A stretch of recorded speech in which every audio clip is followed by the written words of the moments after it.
Halo teman-teman semua, perkenalkan namaku Nur Fadila Diah Ramadhani, NIM K45247. Aku mahasiswi pendidikan IPA FKIP UNS angkatan 2020. Di sini, aku akan mengajak kalian untuk belajar bersama tentang momentum dan impuls serta penerapannya dalam kehidupan sehari-hari.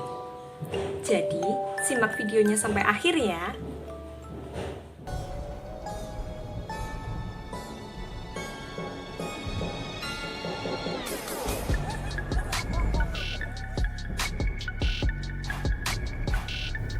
Pada kesempatan kali ini, kita akan belajar tentang momentum dan impuls. Momentum. Momentum adalah besaran yang berasal dari perkalian massa dengan kecepatan. Dalam fisika, momentum dilambangkan dengan huruf P. Secara matematis, rumus momentum adalah sebagai berikut. P sama dengan M dikali V, di mana P adalah momentum, M adalah massa benda, dan V adalah kecepatan benda.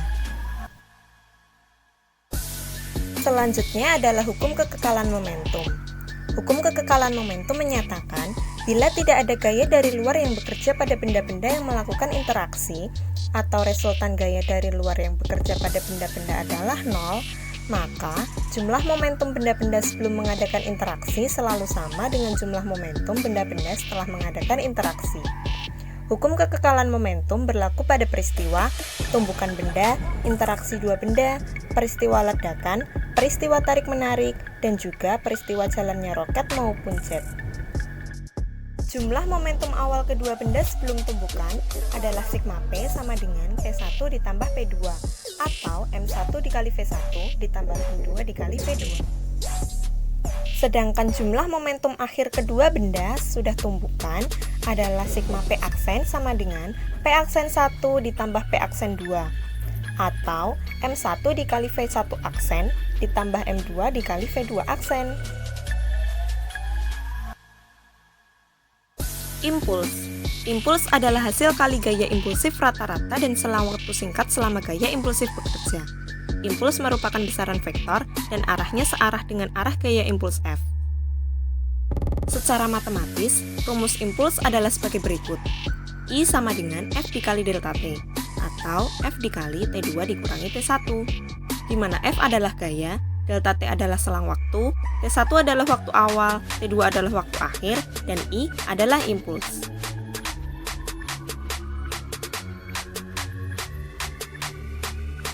Hubungan momentum dan impuls. Momentum dan impuls mempunyai suatu hubungan yang dikenal dengan nama teorema impuls momentum. Bunyi teoremanya adalah impuls yang dikerjakan pada suatu benda sama dengan perubahan momentum yang dialami benda tersebut, yaitu beda antara momentum akhir dengan momentum awalnya. Secara matematis, rumusan teorema impuls momentum adalah sebagai berikut.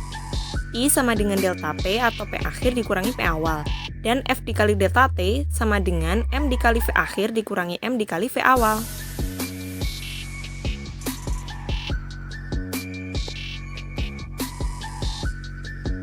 Contoh soal. Bola kasti bermassa 145 gram dilempar dengan kecepatan 39 meter per sekon. Ternyata dapat dipukul balik hingga mencapai kecepatan 52 meter per sekon.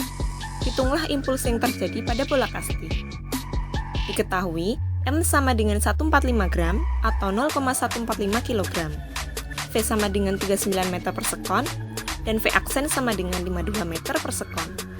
Ditanya adalah impuls. Maka, kita harus mencari P1 dan P2 terlebih dahulu. P1 dengan rumus M dikali V, yaitu 0,145 dikali 39, maka diperoleh jawaban 5,655 meter per sekon.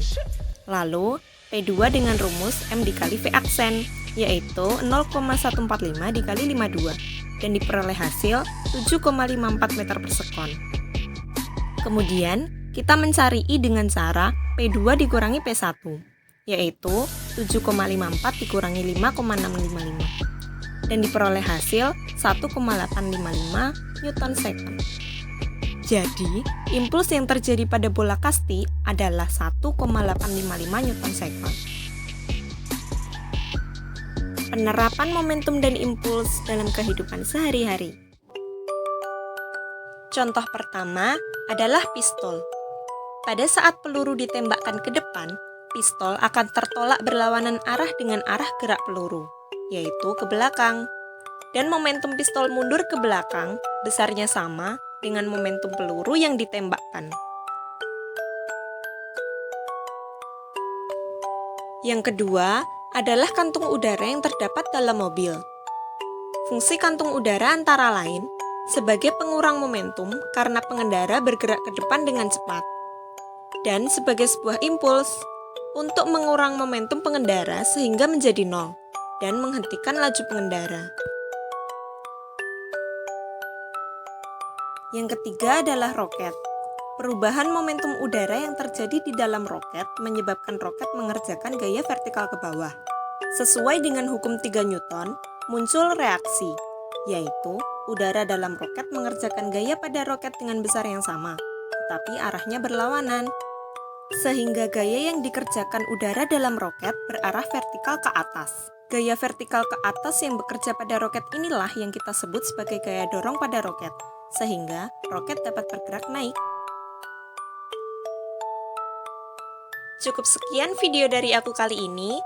Jangan lupa like dan komennya ya. Terima kasih.